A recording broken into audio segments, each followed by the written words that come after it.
I would like to, without further ado, introduce the moderator for the Skills for the Future panel. He's chairman and CEO of America Achieves, a national nonprofit he co-founded focused on bridging the gap between education and work in a rapidly changing economy. Please welcome John Schnurr. Thank you very much. Thank you. So I'm incredibly excited to be with the group of leaders in this room, given the potential you've got to kind of actually take action on what we've been talking about today, and to welcome this really illustrious panel who've got incredible insights to share on just the problems you've been talking about all day in a very practical way. So I'll ask all four panelists to come out now, and as they come out, I'll introduce the four of them. But we've got, first, we've got Byron Auguste, who is the president and founder of Opportunity at Work, which is, as many of you know, it's a very important civic enterprise looking to rewire the labor market, both to match both the needs of employers for skilled workers, as well as to give diverse population workers access to good jobs. Byron was the Deputy Assistant to the President for Economic Policy for 2 years in the Obama White House and the Deputy Director of the National Economic Council. He had been a senior partner at McKinsey. He'd ran the high-tech services as well as the social services function at McKinsey. And he's got a lot of great insights to share today. We've got Beth Bean next to Byron, who's the director of the Strada Institute for the Future of Work, which is, she's just in the last few months taking on this very exciting role, really dedicated to looking at the future of learning related to the future of work. Beth had been the chief strategy and research officer for the Colorado Department of Higher Education, so she's got very practical, relevant state-level experience that she brings to this new institute. Stephen Johnson is the global director for associate career development at Amazon and has been leading the career choice program there, which we'll hear a lot more about today. Very exciting Amazon-driven program to connect lower-wage employees to high-opportunity jobs around the country and the world. Steve had also led Amazon's North American employee relations function for 5 years, and at Coca-Cola for 13 years had led Coca-Cola's labor and employee relations within North America. And we're very grateful to have Steve with us as well.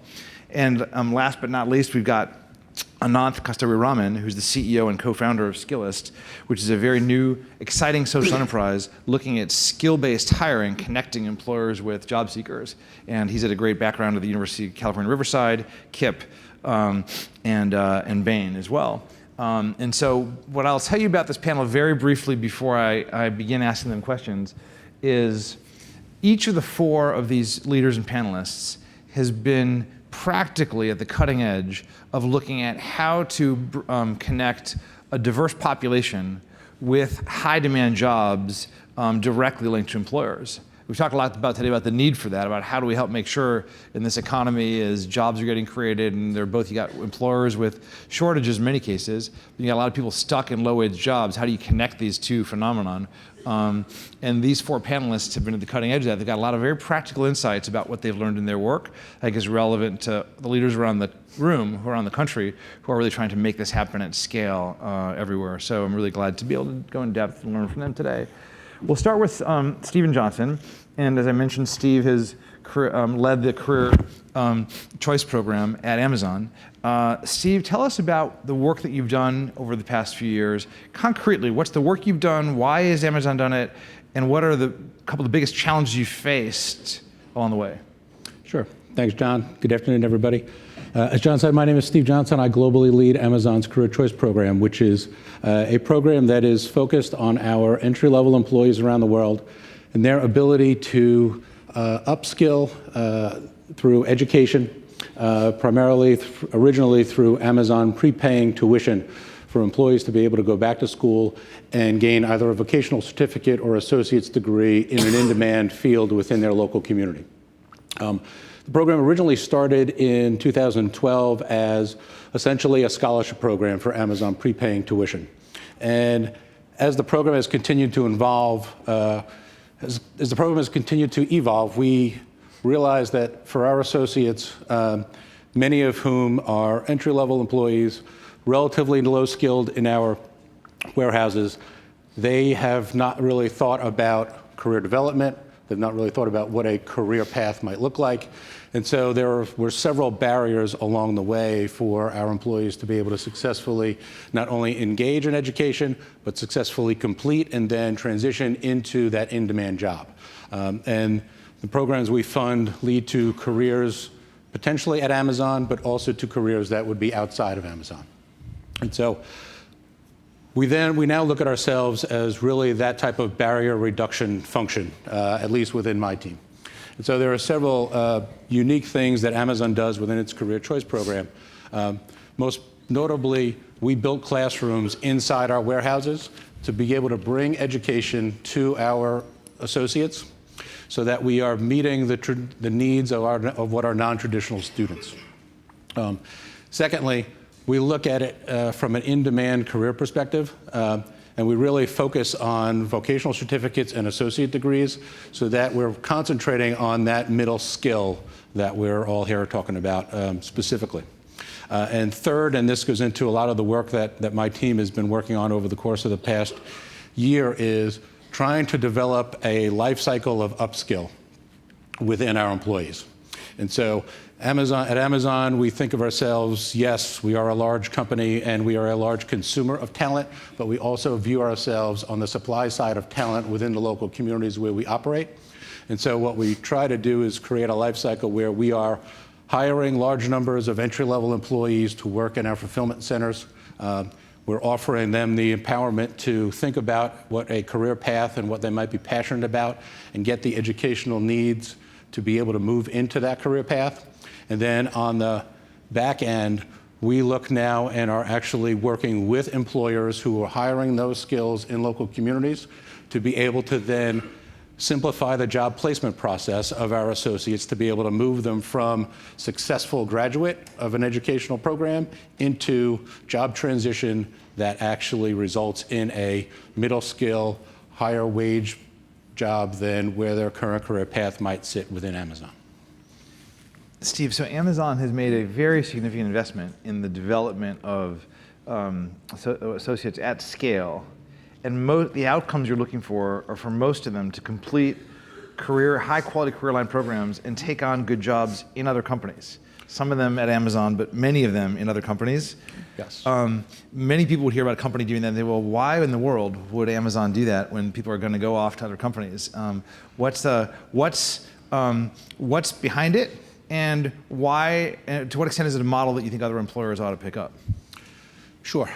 So yes, we judge success in career choice based on how many associates successfully complete their education and transition into a higher skilled job path, which is yes, unique. The impetus for it and the reason why we view it that way is, one, it's consistent with our leadership principles at Amazon, particularly those around ownership and customer obsession. We view as a large employer that, one, we want to create ownership and empower our employees regardless of what level they are. And so this is a program that empowers them to determine and really think about whether or not either an upward career path or any career at Amazon is something they're interested in.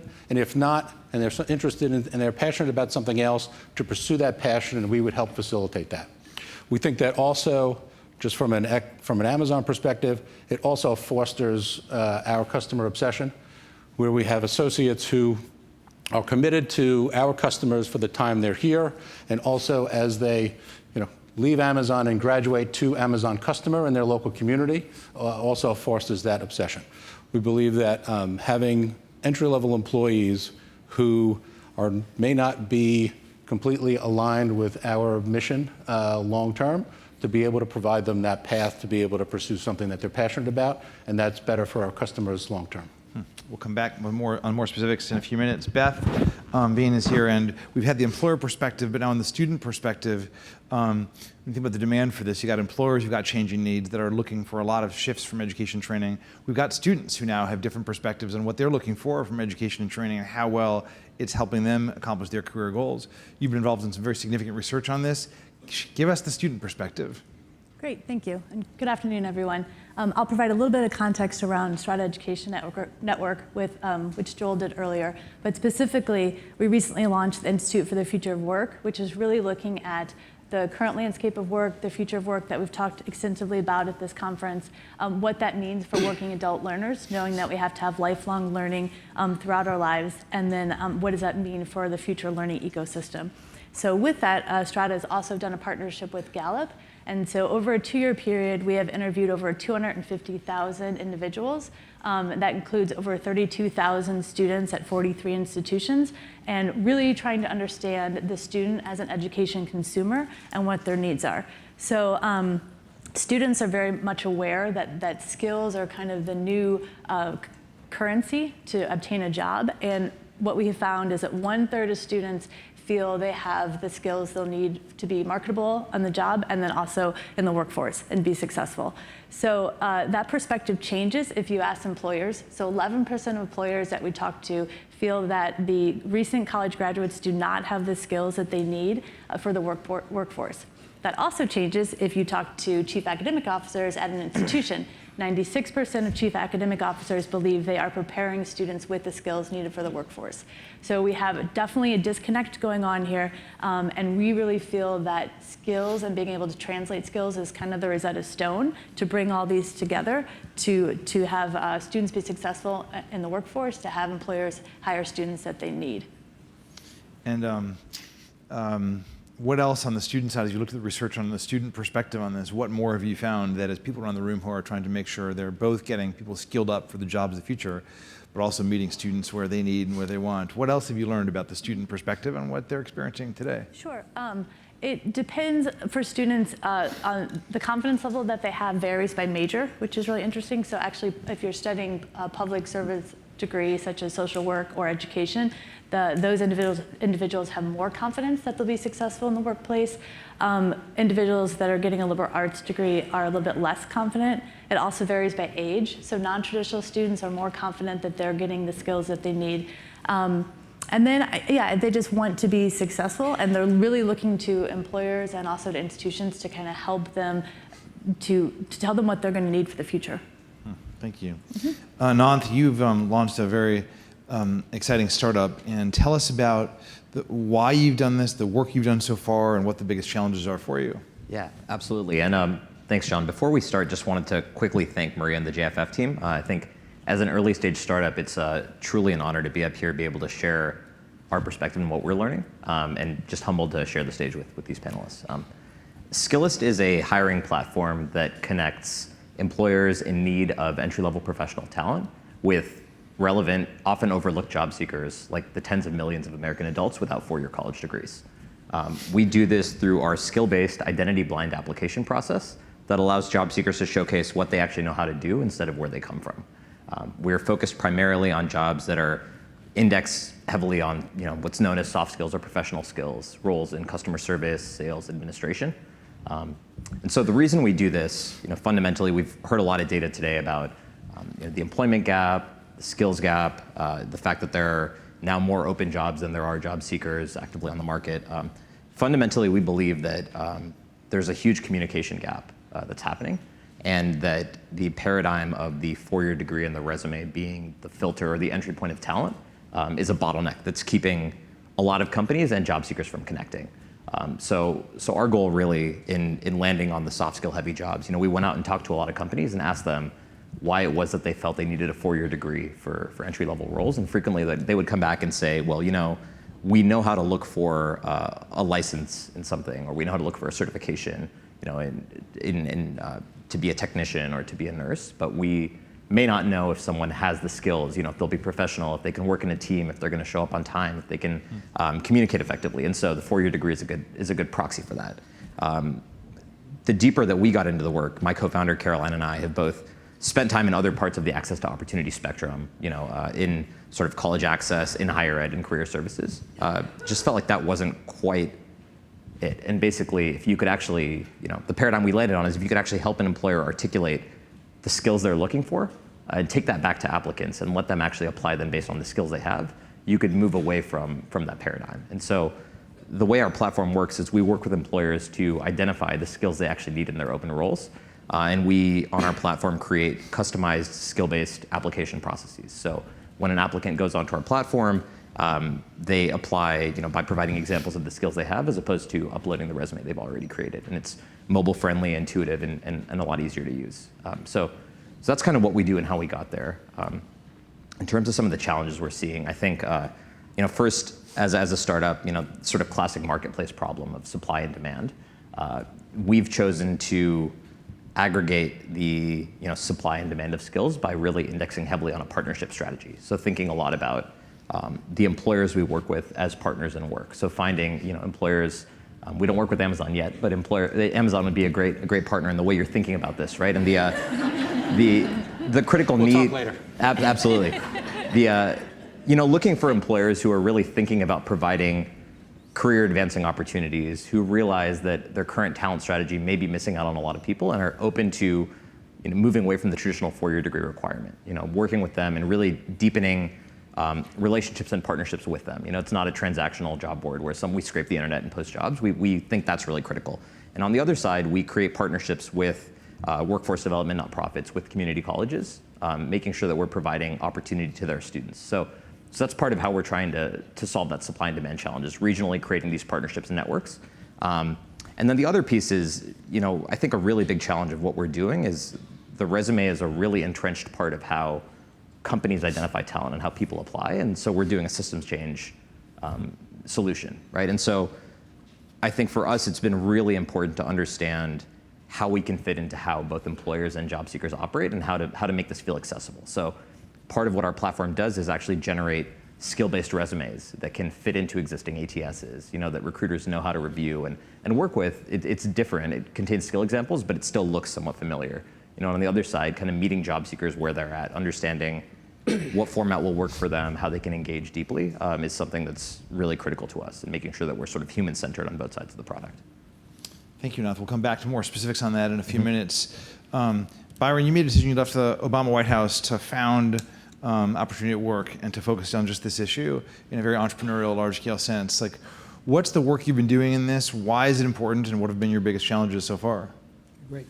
Well, John, the work we started doing when we left is the same day we started Opportunity at Work, the Tech Hire initiative was announced, which is one of a suite of initiatives that we took in the White House that were really aimed at connecting these community ecosystems to employers, like this job-driven training idea. And there are many other examples of it.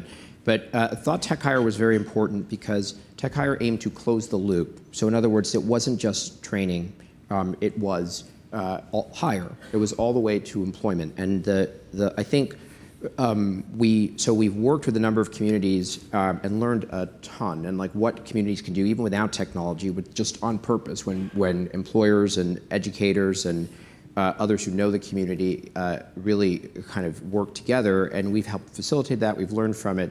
A lot of our focus now is on if that's sort of the swap meet version of kind of a little inclusive hiring market. We're sort of building sort of the eBay version now, which is we call it techhire.careers, site you can check out. There are 4 roles there, and the way it works from the standpoint of an employer is what roles do you need to hire for that you're having trouble filling?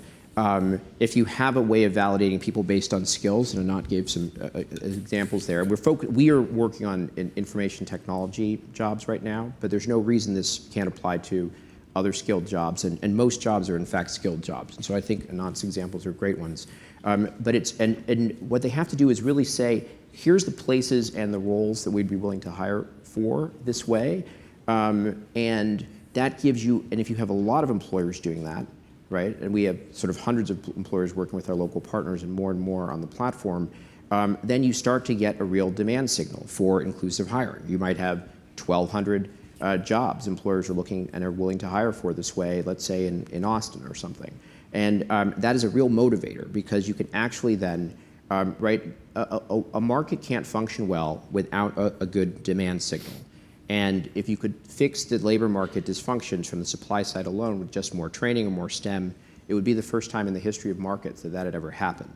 You have to have the demand side working, and it doesn't typically. I mean, employers, if you're Boeing and you want to, you have 50,000 fasteners you need for your plane, you will specify those fasteners, like what tolerances, and therefore you'll get a good supply of fasteners. But employers, for the most part, don't do that with education. And as the skills change, they say, oh, schools don't know what skills we need. Well, of course they don't. How would they if you don't tell them? But of course, so we give employers a way to very efficiently say, here's where the demand is, and then to work with employers. So actually Amazon, PNC Bancorp, CVS, Pinterest worked with us on the first of these, the software development assessment. And so this is something that now a lot of our employer partners have tested, their engineers have tested, yeah, if someone can do this, this would be worth hiring them. So what we're saying, what we do, the employers basically guarantee that they will consider people for these roles if they pass these skills assessments. So then to the individual, the message is, if you show what you could do, our jobs will look for you. So you show up, hey, I think I've got something, and you can show up from a job center, you can show up from a community college, or you could show up by applying for a job at one of our employer partners. You don't have the educational credentials, but you're handed off to us to say, hey, but maybe you have the skills, give it a shot. And that's a lot of people you can get that way. And then you have access to these skills assessments. You can take these skills challenges. You have coaching, you have practice interviews, and there's a human element to it that's incredibly important and has been maybe our single biggest aha in this whole process. We are building a network for recruiters and others that do hiring at their companies. We have a very simple tool where you can volunteer 30 minutes of your time to give a job readiness interview or practice interview or coaching on resumes, and actually give feedback too, because in a normal interview setting, you don't get to give feedback. And I cannot overstate how incredibly valuable and how meaningful that feedback has been. What it means is that a job seeker can show up, they don't know for sure, they're not calibrated. Hey, I know I can do something, but am I ready, right? Not only if they are ready, they can get through, but if they're not quite ready, they can get really practical advice and tips and sympathetic from someone who really knows. Right, and they can come back and do it again, and so that's sort of feedback all the way, and then we have people that get hired that you actually make the match, and so if you think about what all of us have managed to do, it's been a cycle of getting coached, getting skilled, getting hired. All of us here in this room have had some moment, many moments in fact, when we've had guidance. Someone said, "Hey, try it this way, not that way." You get feedback and mentorship, and none of us would be here without all of that, and many people do not get that in the context of the job market. They don't get it in the context often of high schools and the like. And so I believe now that in a very similar way to the way software developers built Linux and the whole cloud architecture of the internet, I think we could unlock universally accessible career counseling and coaching and actual kind of sponsorship from people on the inside to people who are working hard and are getting there. And I think that's a very powerful thing on the coaching side. And with that, and just many people here work on training. One of the biggest things we get out of the system is that we actually have a target to shoot at. If you can master this skill set, you can get a job this way. And as the employer's needs change, that skill set changes, and that's reflected back. So the other thing we hope is that all of education and training will actually have a target to shoot at and be able to work in a purposeful way, and that we'll be able to tell the difference, which we can't tell right now in all our data. When people say training doesn't work, what they mean is that people aren't earning a lot more at the end. But if employers don't consider them because they don't have the right things on their resume, well, then that doesn't tell you anything about training. And so we'll actually be able to get a feedback loop, both to see what training is working and most importantly, to help training get better. So that's the system that we're building. It's so interesting, and in fact, I'm going to mix this up a little bit just to keep people on their toes. I'm going to come over and sit down just to kind of get into this even more. Welcome.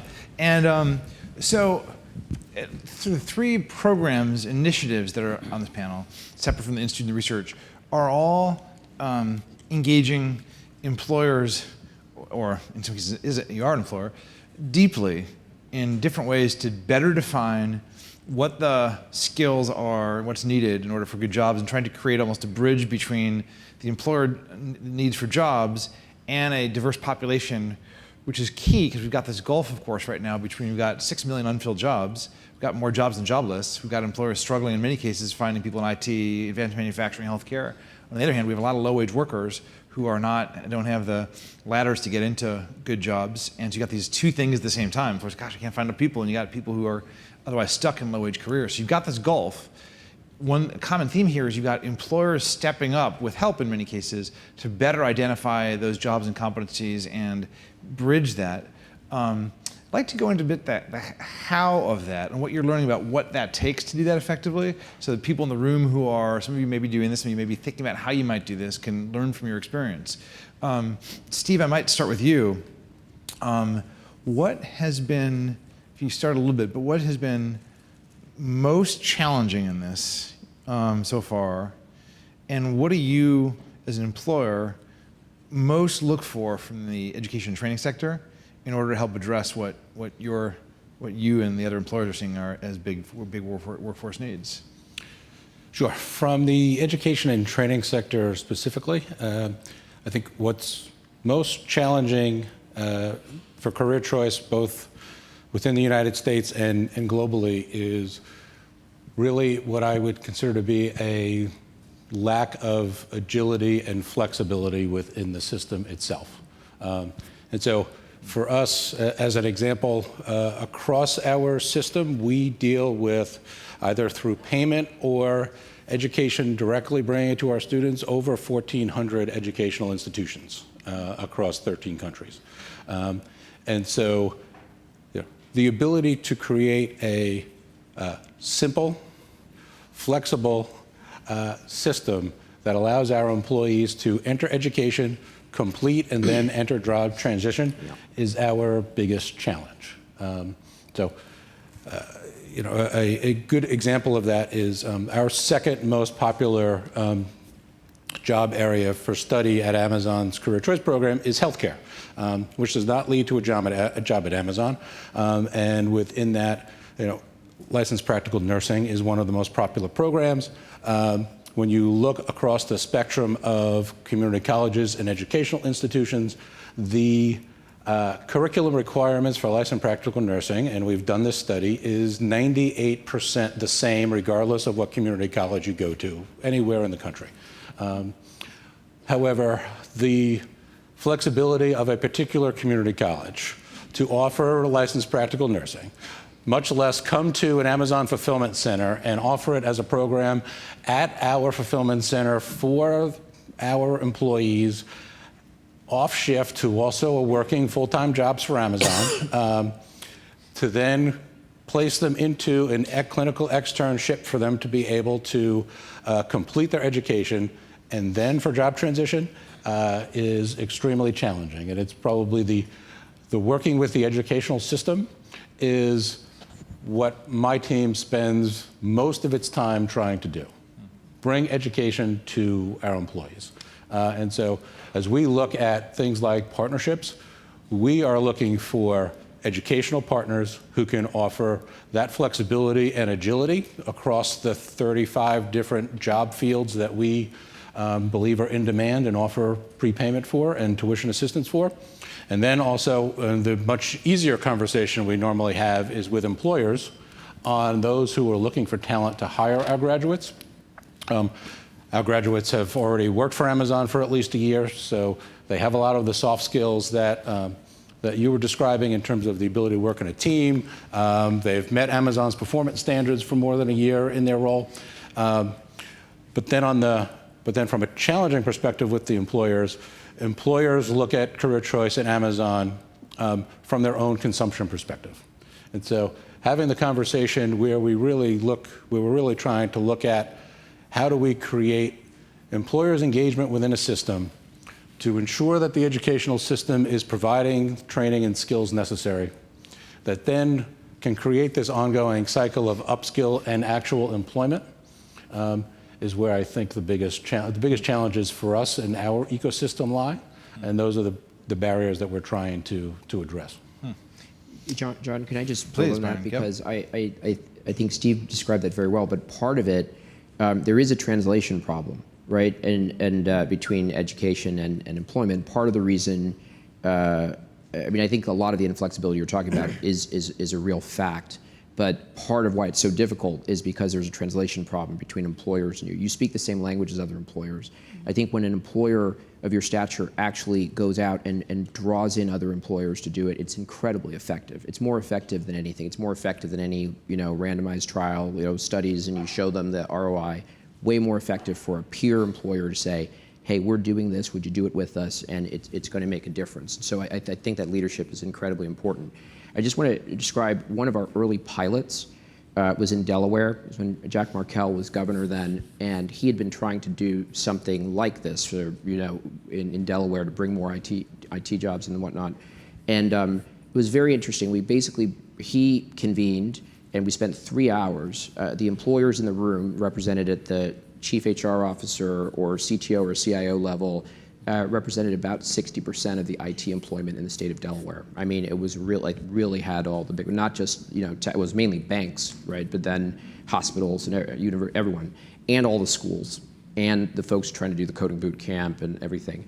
And in that 3 hours, John, we brought, we had some of our tech partners had actually brought, we had all the job mapping for the state, something that you might spend 6 months of meetings doing, and within 45 minutes, all the employers had basically said, yeah, here are 8 job categories. We do have demand. We would do it if we could get the skills. 45 minutes, and there's a little bit of we call it something different, et cetera. So the data was there. We had it.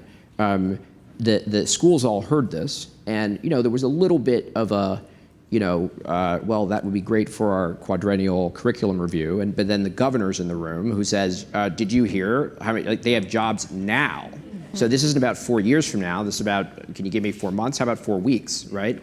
And really put a little fire under them. And the fact is, that matters, right? And that really matters. And they moved much faster. And then the president of Delaware Tech, community college there, said, we have a computer science associate's degree.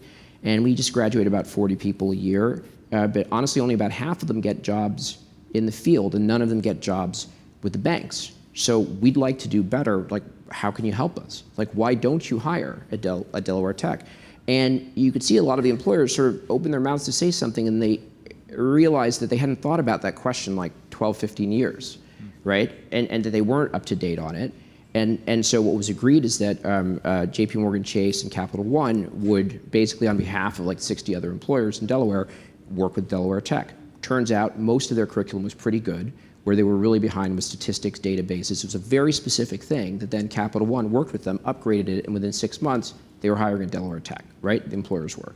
So that, and by the way, the coding boot camp, they'd been trying to set up a coding boot camp. They had 3 employers signed up. They left the room with 20 employers signed up. That became Zip Code Wilmington. It's had 4 classes. So in other words, it is definitely possible to do. And what Steve said about shortening those cycles, and so you can do it with the people who want to do it in a room in 3 hours. That said, in order to have it keep growing, you got to get it outside of the room. There's got to be tools. There's got to be things that work with the employer systems. They've got to be things that work with the cadences of the schools. And in our view, there've got to be things that can reach out to all of the organizations and all of the individuals, formal or informal, that are actually not in a school, right? And maybe are not with an employer who's trying to upskill them. But let everyone try. We should stop stopping people from trying, and we should then figure out what can you do, because everybody can be great at something. So we don't have that much time. We got about 8 minutes, and I think there's I'm going to go to Beth and Ananth next. There's a vision that's kind of emerging from the work that you've been doing, which is essentially one of a collective set of employers doing work around identifying skill needs, a need for an aligned education system, which is more agile than sometimes it is, in order to be able to work with and align to that with employers than actually being able to deliver jobs to people who've actually got skills. There's a bit of with help from various players to make that. There's kind of a vision that's emerging from this conversation. Beth, you've done some research on kind of ecosystem development that is a little bit like this. Curious, what have you found in your research so far on ecosystem development like this, and is this the right vision that's being described here, or what, from what you learned, how should leaders in this room think about that or a different type of ecosystem in order to solve this disconnect? I absolutely agree with everything that's been said, and if we think back to what we heard this morning, that there's a 50% chance that we won't have a position ourselves later, and it could be low skill, middle skill, high skill. So I don't exclude any of us, even though we're a highly educated group here. So I think about one, like education can no longer be the set period of time where you go. It has to be based more foundationally in work-based practices, and it has to be this looping that you talked about, this on and off ramps of continuously upskilling and reskilling. And when I think about myself doing that, I don't want to go back to a classroom. I don't want to pay a lot of money to go do it. I want to be paid on the job that I have to get better and to get skilled and to keep educating myself for the future. So I always put myself in that position of what that looks like. And so some of the things you might have heard about that are talked about, kind of the Netflix of the future of learning, the Google Maps of the future of learning, or Amazon. And really what those give us examples of what this platform could look like, and they have similar features that really can help us think about this for the future. So one, kind of the subscription model. So really thinking about lifelong. So I have Amazon Prime. I am going to be a member of theirs. I'm going to use them throughout my life when I need them. So if I need something, I'm going to go back. So with education, I have things are going fine, but oh wait, I need a new skill. So then I'm going to go back into Amazon Prime and learn that skill. The other component that we're really seeing is individual learning. So everyone has preferences. You have preferences based upon how you learn, when you learn. When you're looking at Netflix, you can stop a movie, start a movie. So you can think about, I need to learn this skill. I'm going to do it at 3 a.m. in the morning. I'm going to start and stop. So it has to be based upon individual preferences. I want to do it on my phone, however you want to do it. And then peers are going to be huge. So really thinking about the aspect of consumer rating and how consumers, they talk about, I really liked this class, or I didn't like this class, it led to this outcome, this is my review of this program, and this is what happened. So that's another component that we're seeing. So I think from the examples that we're seeing in technology, we can really apply those to what this future learning ecosystem can look like. Anant? Yeah, absolutely. So I totally agree with everything that everyone's been talking about. I think the idea or the vision of eventually, getting to a place where you can articulate the skills that companies need, the skills that people have as a baseline, and then where they can go and get those skills is incredibly powerful. I think that's probably like the holy grail that we all think about. And I do think these efforts are a strong start to creating more alignment. I think where I have a little bit of a different take is sort of, in the short term, I actually believe, that there are a lot of people out there with the skills needed to be working, and they're not making it in because of the current reliance on sort of the credential or the degree. And so I think it can be in vogue to say a lot of the time, like, our training institutions aren't doing a good job, or community colleges aren't teaching people effectively, or we don't have enough trained people. But I actually think part of the work that we're trying to do at Skillist is create the shared language, the shared currency, if you will. So it's not actually necessarily even in the short term about changing what people are learning, in a certificate, or at a nonprofit like a Europe or like a JVS, or even in an entry-level job like at McDonald's, like we saw earlier. I think it's about equipping them with the language, both the supporters but also the job seekers, to know what is it this company expects me to know, and how can I map whatever it is I've done, whether it's at the community college, or the nonprofit or my prior jobs, into that language. And so I do think there's certainly a lot of opportunity for alignment and curriculum change and retraining and all that sort of stuff. But I do think also in the short term, just helping job seekers and companies speak in a similar language, particularly around these soft skills, workplace skills, whatever you call them, I think there's a much more immediate change that can happen right away in people actually already being qualified for jobs that currently they're not being considered for because they can't make the chasm or make it through the resume screen or make it through the ATS to even get an interview. So I'm going to ask for last comments. That is definitely the case. I mean, we've seen a lot of that in jobs that you wouldn't expect, and in lots of jobs that you might expect. And to add to that really quickly too, sorry, it's a really good point. I think that's why, even though we have very low unemployment, we have high underemployment. So it's because people have credentials and they don't know how to translate that to skills and to a job. It seems like they maybe two have the same coin. There's commonality here of if there were better articulation of what employers needed for jobs and a better match kind of to low skill, potential low skill employees to those. A short term might be to be a better match just between people who already got it with the right networks, the right access to be able the right communications to get those jobs. Long term might be able to develop a larger pool of people with the deeper skills needed for jobs they may not have. But they're kind of the same gulf that you're trying to traverse by having the employers make clear what they need and aligning kind of workforce efforts and education efforts to those. My last question for you, to be super brief, if you were in a community that want to take action on kind of the vision that was being described here, which is closing the gulf between employers and workers in education, it's a collective action challenge, lots of different players. What's one thing you would do in a local community to kind of take action on this? And or what do you think one problem is you'd have to solve in order to make this happen? Each you get one thing. What's one thing you do or one problem you have to solve in order to move in the direction that you all have been articulating here? Steve? Sure. I'll start. I think ultimately this needs the problem in simplification and skills gap is, I think, an employer problem to take the lead on. And so when I think of the one thing that I would do is there needs to be a simple way for employers to actually engage the system, to be able to inform what the right skills are that they need both today and into the future and continue to evolve.